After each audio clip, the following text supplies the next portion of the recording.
Hey you guys, this is the 2020 exam sample questions that was just released. Um, this is the first time I'm seeing it, so I'm just going to go through it. As of now, I don't know if they're going to post an answer key, so I'll do it based on what I feel is right. Okay, here we go. Some things we want to note. Okay, so make sure that you guys are reading these. Okay, there are some very good comments, especially regarding maybe question 2 on what exactly to study. But anyways, here we go. Here's our 25-minute question. It looks like a table, so Riemann sum table, but I also know that it's dealing with particle motion. That's kind of what I was telling you guys about. Question 1 would probably be a particle motion, Riemann sum. And if I look through this, there's a little bit of graph analysis. Wow, Mr. Lee's awesome. Okay, here we go. We know that velocity is given, so that's the derivative of position. Just keep that in mind.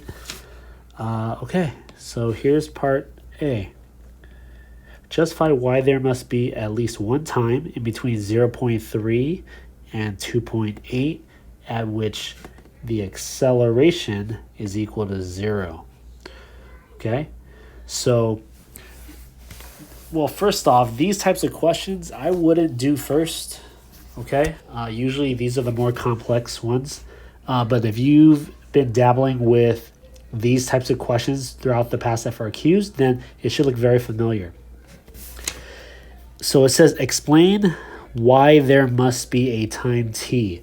So right there, it's referring to one of the theorems. So I'm either going to think IVT or MVT.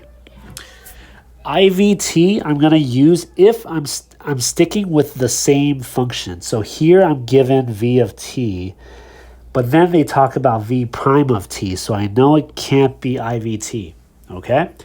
So MVT is used when you start off with whatever, and they're asking about its derivative, so you know it's going to be MVT here, okay? So MVT, first we need to know if it's continuous and differentiable. Does it state that? It does. So I'll say that since v of t is continuous and differentiable from 0.3 to 2.8, okay? That's not enough to use MVT because we need to show one more thing, the average rate of change. So the average rate of change between 0.3 and 2.8, again, the coordinates are going to be 55 and 55. So if I find the average rate of change, this will equal 55 minus 55 all over 2.8 minus 0.3, which definitely comes out to 0. So by MVT, okay, there exists a time t in 0.3 to 2.8 such that v prime of t equals 0. Okay, get used to the formation there. Hope that helps. Okay, Rolle's theorem could have been applied here, but Rolle's theorem is just an extension of MVT here. Okay, I'm going to go ahead and erase this. Feel free to go back and replay it if you need to, but I need a little bit of space here. Okay. Okay.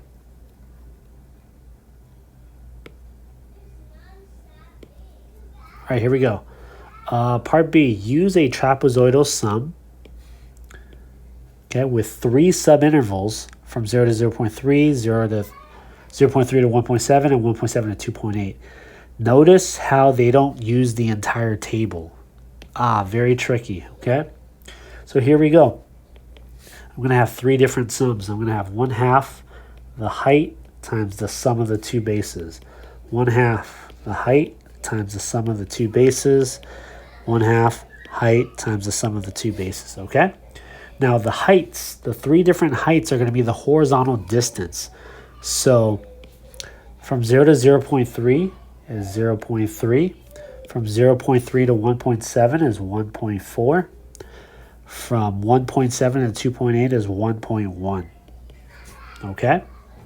Now the sum of the two bases are going to be the two y values. In this case, at the beginning here, you're going to use 0 and 55. And then 55 and negative 29. Now you could use negative here because it's just v. Now if it was absolute value, you would have to use the positives, okay? So watch out for that. And negative 29 to 55 equals equal there. Looking good so far, okay?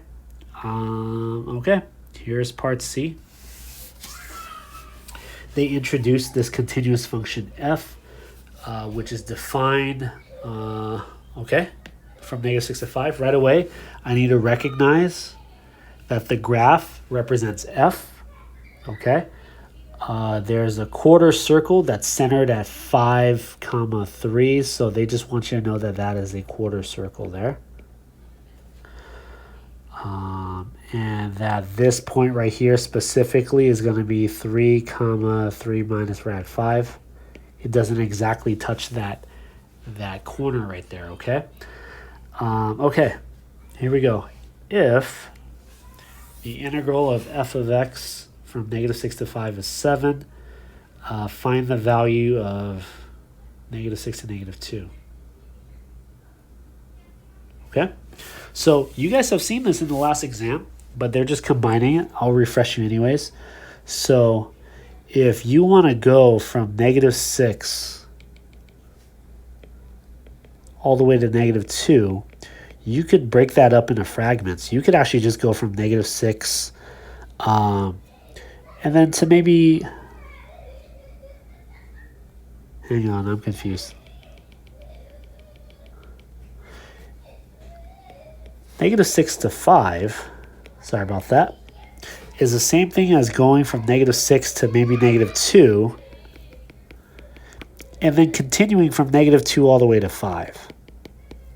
Okay? So here's what we know. We know that this guy right here comes out to 7. Okay? Based on the information that they gave me here. This is what I'm looking for. I'll just put a question mark there. Now this I can find. Okay, here we go. To integrate f, that really just means finding the area under the curve from negative 2 all the way to 5. So from negative 2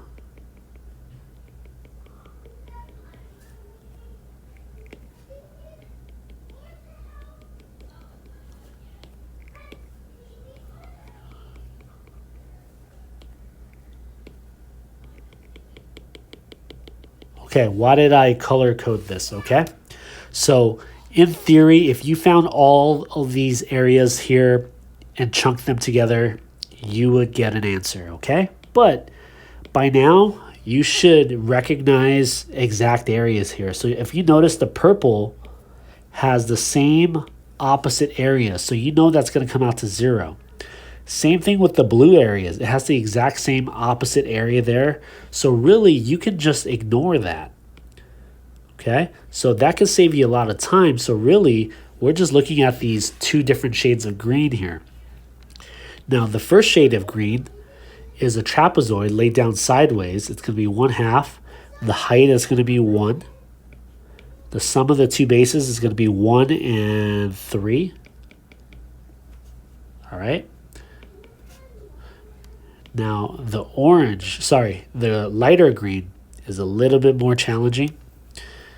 I'll draw you a diagram here. If I just find the area of that whole square, and then I subtract out the area of that quarter circle, I'll get exactly this green area. Make sure you guys pick that up, okay?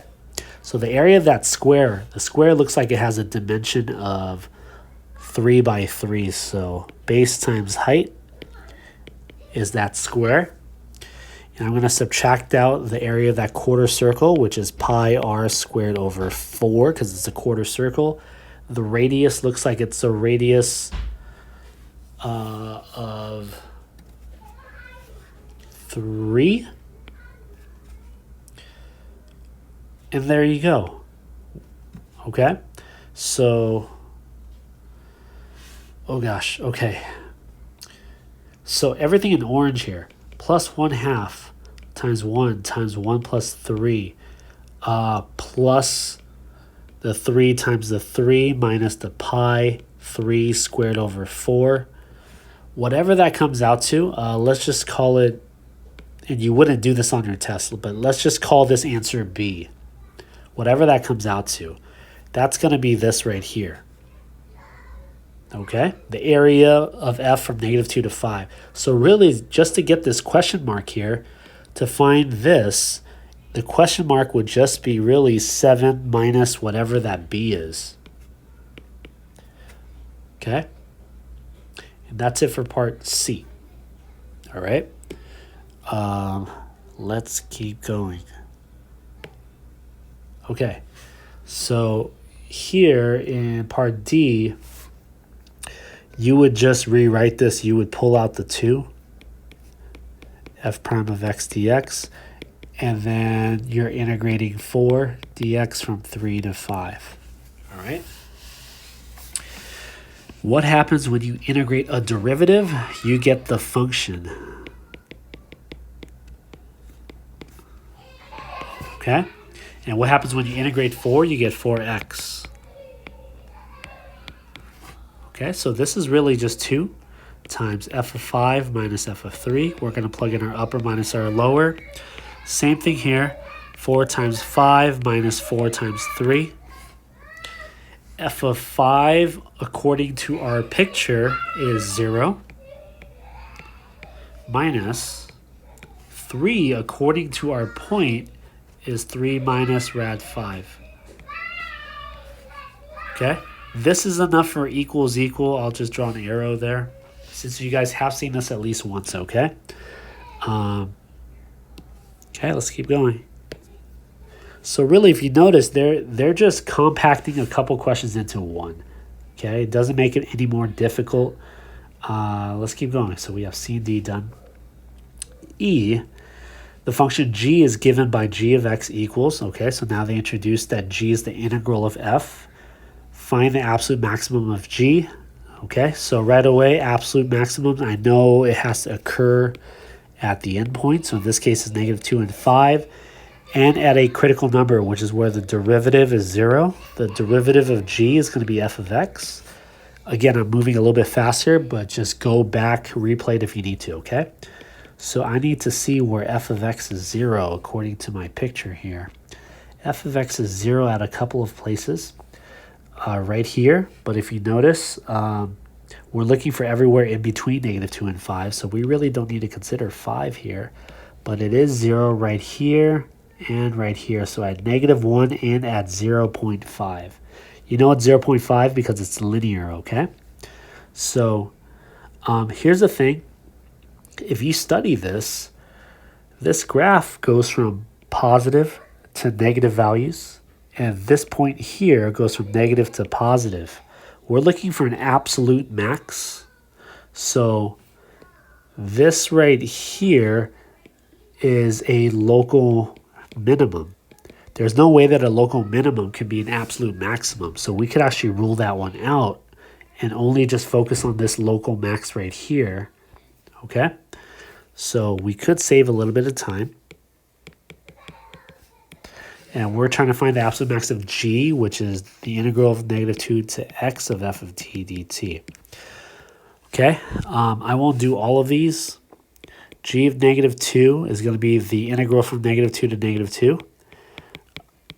Okay, g of -1 is going to be the integral from -2 to -1. And g of 5 is going to be the integral from -2 to 5. Okay, the first one is going to come out to 0 because you're not moving at all. You're not moving. You're just staying at -2 there. And then you find the areas from -2 to -1. Actually, I'll do this whole thing. Why not? -2 to -1. The area from -2 to -1 is this tiny little triangle right here. That's going to be positive 1/2. Base is 1, height is 1. So that's going to come out to 1/2. Okay, from -2 to 5, I believe I have that answer in part B. Okay. So really, whichever one's the largest, you know, it can't be this one right here because 1/2 is definitely bigger than 0. So it's either going to be 1/2 or whatever part B was. I can't remember what the answer is. Okay. Let's keep going. Okay. Part F. Now they want us to do a little bit of limits. So limits here, you're going to plug it in right away.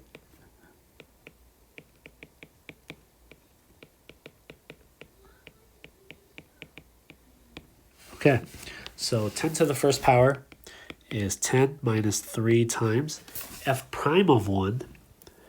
Now, this is the graph of f. F prime of 1, prime means slope, okay? What's the slope at 1? Okay, so notice how it lands on a line. It looks like it rises 2, then runs 1, okay?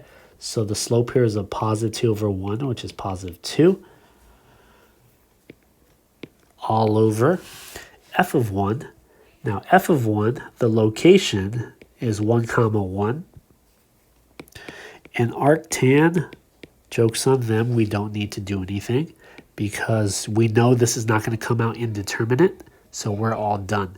Usually with limits, it'll come out indeterminate and then they're going to ask you to do like L'Hopital's rule, okay? Well, they're not going to ask you, but it's implied that you're going to do it. But this one is pretty easy because you just need to plug in really what f prime of 1 is and f of 1. Okay? All right, last one here.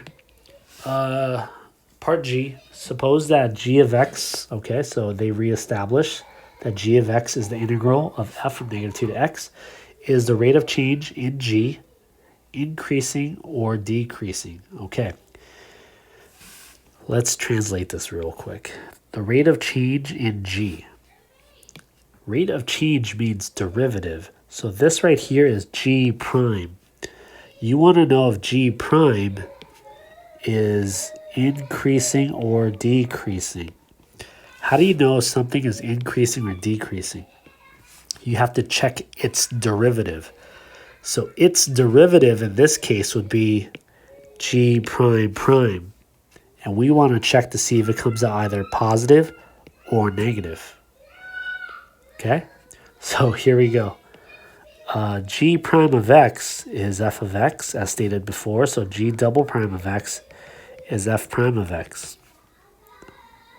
Okay, so f prime of x, the prime refers to the slope. Okay, so we want to know, is the slope positive or negative at 1? Okay, so let's go back to 1.